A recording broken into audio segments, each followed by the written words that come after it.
Hello friends, आगे बढ़ते हैं हम।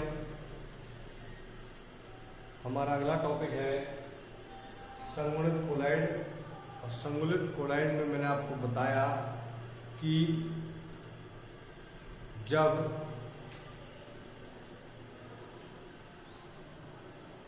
प्रक्षिप्त प्रावस्था में उपस्थित जो कण है या पदार्थ है, यदि वो विलयन में कम मात्रा में उपस्थित होते हैं तो वह विद्युत अपघट्य की विलयन जो है विद्युत अपघट्य की भांति व्यवहार करता है। लेकिन अगर प्रक्षिप्त प्रावस्था के कण या पदार्थ विलयन में अधिक सांद्रता में उपस्थित होते हैं तो वे कण आपस में जुड़ने लग जाते हैं, मीन्स समूह बनाने लग जाते हैं, जिसे कहते हैं संगुणित कोलाइड। संगुणन करने लग जाते हैं, इस कारण से इन्हें कहते हैं संगुणित कोलाइड। और इसका उदाहरण मैंने दिया था आपको साबुन। साबुन के अंदर जो मिशेल का निर्माण होता है वो मिशेल किसका एग्जाम्पल है? संगुणित कोलाइड का एग्जाम्पल है। इसको समझने के लिए हम क्रांतिक मिशेल सांद्रता की बात करते हैं। क्या मतलब है क्रांतिक मिशेल सांद्रता का? कि विलयन में जो मिशेल का निर्माण होता है वो पदार्थ की एक निश्चित सांद्रता से अधिक सांद्रता होने पर होता है। मीन्स मैं ये कह सकता हूं इस बात को, मिशेल का निर्माण विलयन में पदार्थ की एक निश्चित सांद्रता से अधिक सांद्रता पर होता है, उसे क्रांतिक मिशेल सांद्रता कहते हैं। अगर साबुन के कण या अणु इस निश्चित सांद्रता से एक निश्चित सांद्रता से ऊपर होते हैं तो उसे क्रांतिक मिशेल सांद्रता कहते हैं। और क्रांतिक मिशेल सांद्रता की बात करें किसके लिए? साबुन के लिए, तो वो होती है 10⁻³ मोल पर लीटर। साबुन के लिए अगर अपन बात करें CmC की तो 10⁻³ मोल पर लीटर ये क्रांतिक मिशेल सांद्रता का निर्माण होता है, क्रांतिक मिशेल सांद्रता का मान होता है। अब अपन समझते हैं मिशेल निर्माण की क्रिया।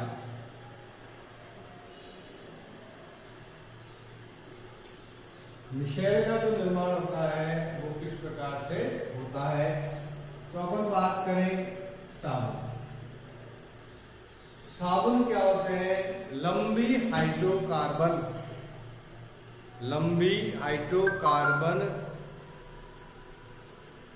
श्रृंखला के वसीय अम्लों के सोडियम या पोटेशियम लवण को साबुन कहते हैं। लंबी हाइड्रोकार्बन श्रृंखला के लिए मैंने लिख दिया R। वसीय अम्ल या कार्बोक्सिलिक अम्ल के लिए लिख दिया मैंने COO। और सोडियम या पोटेशियम लवण, अम्ल जब क्षार के साथ क्रिया करता है तो लवण का निर्माण होता है। तो ये हो गया लंबी हाइड्रोकार्बन श्रृंखला, ये कार्बोक्सिलिक अम्ल, और ये हो गया इसका सोडियम। और ऑब्लिक अगर करके कहें तो ये कौन सा लवण हो गया? पोटेशियम लवण। तो यहाँ पर अगर अपन बात करें तो R बराबर C17H35, यानी कि यहाँ पर कार्बन की संख्या अगर 17 और हाइड्रोजन की संख्या 35 ले तो ये हो जाता है C17H35COO। इसको बोलते हैं अपन सोडियम स्टीयरेट। ये साबुन का ही एक प्रकार है। अब अपन जब साबुन को पानी में घोलते हैं तो देखिए उस समय सिचुएशन क्या होती है। जब साबुन पानी में घुलता है तो ये बन जाता है C17H35COO माइनस और Na+। यहाँ ये जो C17H35 है ये दो भागों का निर्माण करता है। इसको कहते हैं अपन आयनिक सिरा और ये कहलाता है हाइड्रोकार्बन, क्योंकि किससे मिलके बना है? हाइड्रोकार्बन, हाइड्रोजन और कार्बन से मिलके बना है, इसलिए इसको कहा हमने हाइड्रोकार्बन। इस तरह से यदि अपन साबुन की संरचना देखें तो इसके दो भाग होते हैं। ये जो भाग है ये होता है COO- और ये भाग होता है R। जैसे मैंने कहा C17H35, तो इसको बोलते हैं, मैंने अभी बोला इसको क्या बोलते हैं? आयनिक सिरा। और ये जो आयनिक सिरा है मीन्स आयन है, तो ये किसको स्नेह करता है? जल को। तो इसे कहते हैं जल स्नेही सिरा। ये कहलाता है हाइड्रोकार्बन पूंछ या हाइड्रोकार्बन भाग। और हाइड्रोकार्बन जो होते हैं लंबी श्रृंखला के, वो जल को स्नेह नहीं करते, इसलिए इसे कहते हैं जल विरोधी भाग। तो इस तरह से कितने भाग हुए? दो। एक हो गया आयनिक सिरा या जल स्नेही भाग और दूसरा हो गया हाइड्रोकार्बन पूंछ मीन्स जल विरोधी। जब अपन साबुन को पानी के अंदर डालते हैं, ये हो गया पानी,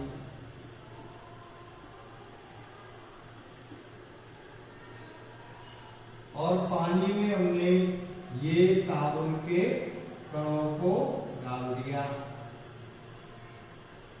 तो जब ध्यान से समझिएगा, जब साबुन के कण पानी के अंदर होते हैं तो साबुन के कण या साबुन के अणुओं की मात्रा या सांद्रता पानी के अंदर बढ़ने लग जाती है। और जब पानी के अंदर इनकी सांद्रता बढ़ने लग जाती है तो ये कण आपस में संगुणित होना प्रारंभ कर देते हैं। ये संगुणन इस प्रकार करते हैं कि इनका हाइड्रोकार्बन पूंछ ये केंद्र की ओर रहे और ये जो आयनिक सिरा है ये केंद्र से दूर रहे। ये जो समूह है या ये जो गुच्छा है इसी को कहते हैं मिसेल। तो मिसेल मैंने अभी आपको थोड़ी देर पहले बताया कि जब अणुओं की सांद्रता अधिक होती है तो अणु क्या हो जाते हैं? संगुणित हो जाते हैं, गुच्छे का निर्माण कर लेते हैं और जिससे किसका निर्माण होता है? मिसेल का। तो यहाँ पर भी यही हुआ, साबुन के कणों को जब अपन ने पानी में डाला तो एक समय के पश्चात साबुन के कणों की मात्रा या सांद्रता पानी के अंदर बढ़ गई और पानी के अंदर इनकी सांद्रता बढ़ने के कारण इनके जो कण हैं ये मिशेल का या संगुणन करने लगे और संगुणन के कारण ये मिशेल का निर्माण करने लगे। तो मिशेल की क्या परिभाषा हुई कि जब साबुन के कणों की सांद्रता क्रांतिक मिशेल सांद्रता से अधिक हो जाती है तो साबुन के कण एक समूह का, एक गुच्छे का या संगुणन करते हैं। संगुणन इस प्रकार करते हैं कि हाइड्रोकार्बन भाग वो केंद्र की ओर होता है और ये जो आयनिक सिरा है ये केंद्र से दूर होता है।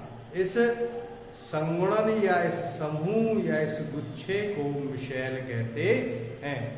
और ये जो मिशेल है ये अपमार्जन की क्रिया अर्थात कपड़ों की सफाई की क्रिया में बहुत काम आता है। तो अगला टॉपिक यही पढ़ रहे हैं कि ये किस प्रकार से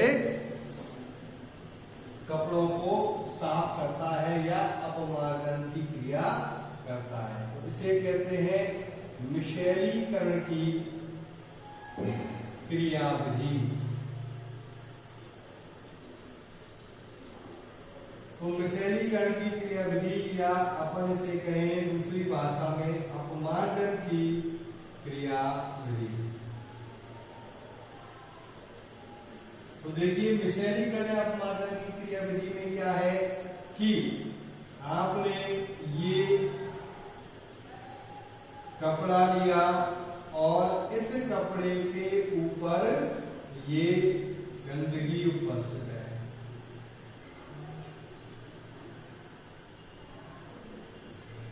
देखिए हम जानते हैं कि हमारे कपड़ों पर अधिकांशतः जो गंदगी लगती है वो लगती है तेल के कारण।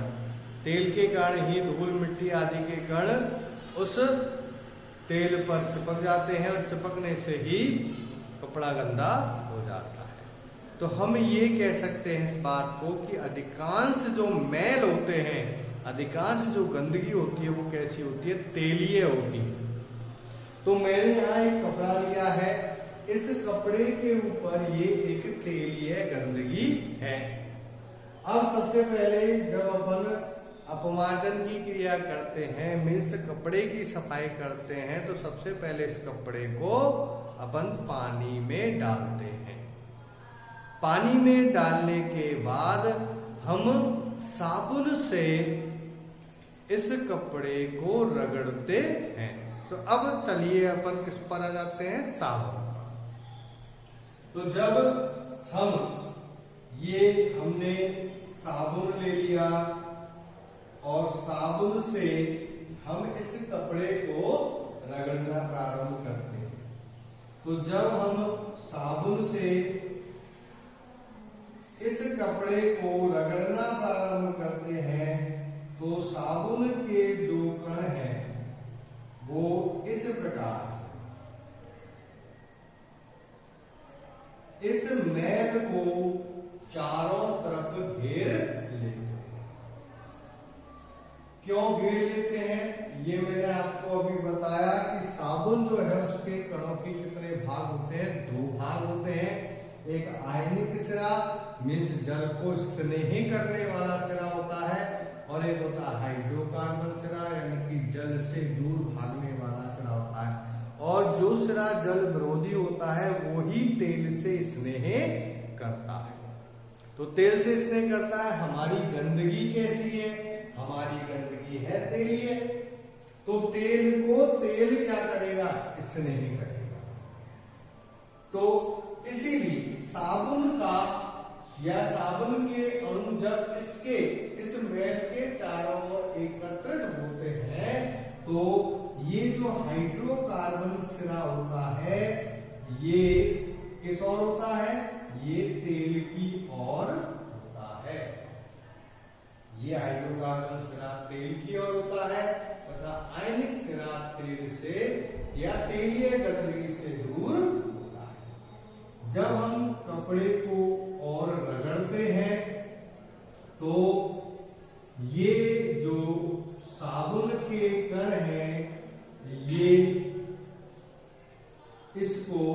चारों तरफ से घेर कर मिशेल का निर्माण प्रारंभ कर देते हैं। और इस तरह से मिशेल के या साबुन के कणों के हाइड्रोकार्बन भाग के द्वारा इस तेलीय गंदगी को चारों तरफ से घेर कर मिशेल का निर्माण कर लिया जाता है और मिशेल के अंदर ये तेलीय गंदगी आ जाती है। जब हम इस गंदगी को या गंदगी युक्त मिशेल को पानी से धोते हैं तो यहां पर ये जो पानी से धोने पर ये जो गंदगी है या गंदगी युक्त मिशेल है ये कपड़े की सतह से हट जाता है और कपड़े की सतह से हटकर ये पानी के अंदर आ जाता है और इस तरह से कपड़े की सफाई हो जाती है। दोबारा समझा देता हूं मैं आपको इसको। देखिए, मैंने आपको बताया कि अधिकांश मैल जो होते हैं वो तेलीय होते हैं। मीन्स हमारे कपड़ों पर जो गंदगी लगती है उस गंदगी का कारण है तेल जो हमारे शरीर पर होता है। तो अगर ये तेल हट जाएगा तो गंदगी स्वतः ही साफ हो जाएगी। तो इसके लिए हम साबुन से कपड़े को धोते हैं और साबुन को कपड़े पर लगाकर उसको रगड़ना प्रारंभ करते हैं। हम जानते हैं कि साबुन जो है वो अपमार्जन की क्रिया करता है और साबुन के दो भाग होते हैं, एक आयनिक सिरा या जल स्नेही सिरा, दूसरा हाइड्रोकार्बन अंश या जल विरोधी सिरा। ये जो सिरा है ये जल को स्नेह करता है और ये जल को विरोध करता है, जल का विरोध करता है, मीन्स ये तेल से स्नेह करता है। तो जब हम साबुन से इस कपड़े को रगड़ते हैं तो साबुन के जो अणु हैं इस मैल के चारों ओर एकत्रित होना प्रारंभ कर देते हैं और जब ये एकत्रित होना प्रारंभ करते हैं तो इस प्रकार से एकत्रित होते हैं कि हाइड्रोकार्बन भाग जो है वो इस तेल के चारों तरफ उपस्थित होता है और आयनिक सिरा इससे दूर होता है। जब हम इसको और अधिक रगड़ते हैं तो ये जो साबुन के अणु हैं इनकी सांद्रता CMC क्रांतिक मिशेल सांद्रता तक पहुंचती है और ये मिशेल का निर्माण कर लेते हैं। मिशेल जो है उसके अंदर ये गंदगी के कण फंस जाते हैं, एकत्रित हो जाते हैं और इस प्रकार जब हम इस गंदगी युक्त मिशेल को पानी से धोते हैं, मीन्स कपड़े को पानी से धोते हैं,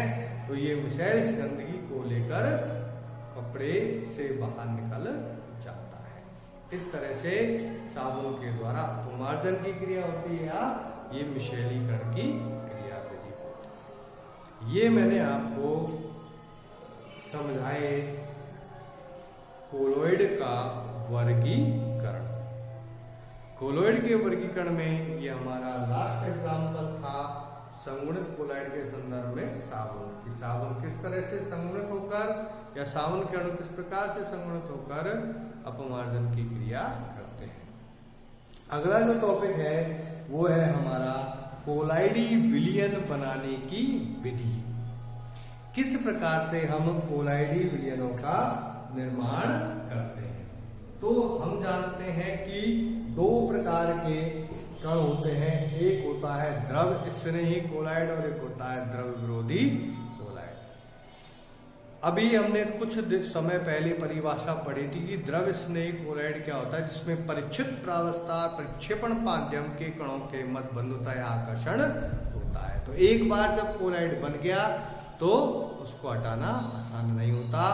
तो इसका मतलब यहां अपन को द्रव स्नेही कोलाइड बनाने के लिए किसी विशेष विधि का उपयोग नहीं करना होता है। हम किस प्रकार के कोलाइड बनाते हैं? हम बनाते हैं द्रव विरोधी कोलाइड, क्योंकि द्रव विरोधी कोलाइड जो है उनको अपन को परीक्षित प्रावस्था और प्रक्षेपण माध्यम के कणों के मध्य बंधुता नहीं होने के कारण विशेष विधियों का उपयोग करके ही बनाना पड़ता है। तो दो तरह से अपन इसको बना सकते हैं। पहला कि जो कण है उसको अपन तोड़ने के बाद उसको चूर्ण बनाएं और चूर्ण बनाने के बाद उसको कोलाइडी अवस्था में परिवर्तित कर लें। दूसरा तरीका है जो कण है उनको संगुणित करें, अपन इकट्ठा करें, इकट्ठा करने के बाद किसका निर्माण कर लें? कोलाइडी कणों का, कोलाइडी विलयनों का निर्माण कर लें। तो यहाँ पर अपन यही पढ़ेंगे कि किस प्रकार से हम कोलाइडी विलयनों का निर्माण कर सकते हैं।